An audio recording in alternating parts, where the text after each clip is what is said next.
All right, so I had an athlete come over to me today, high school age athlete, with what they communicated as discomfort in the front of their thigh. They aren't quite sure what happened during a game. It was something involving a moment where a ball was contested, but they've had a strain in the front of their thigh for the past 3 days.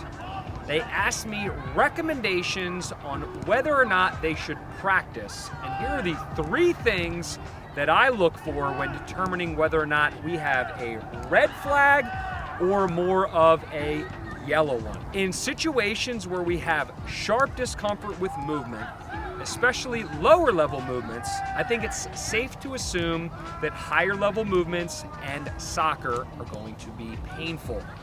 If we have pain with general people things, we're gonna have pain with sporting things. If we have an apprehensiveness to go full speed, that's another situation where I would say it's safe to remove that individual. That would be a red flag, and that's because to protect yourself on a field, you need to be able to have the same amount of effort as other players.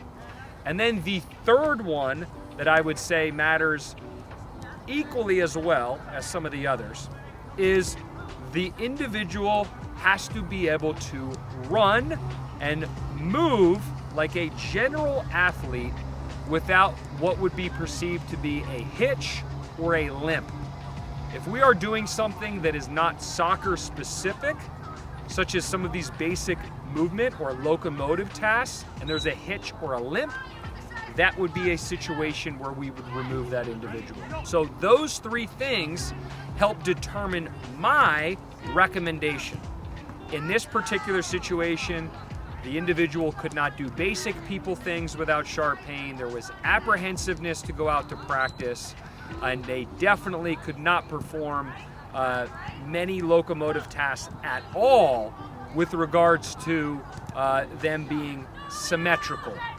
They all had a significant hitch, which put me in a situation where I said that practice was not on the table for tonight. If all of those were okay and the individual had an achiness, relatively symmetrical, or I should say symmetrical baseline and basic movements, run, shuffle, skip, gallop, in addition to not having apprehensiveness, I'd say, hey, go out to the field.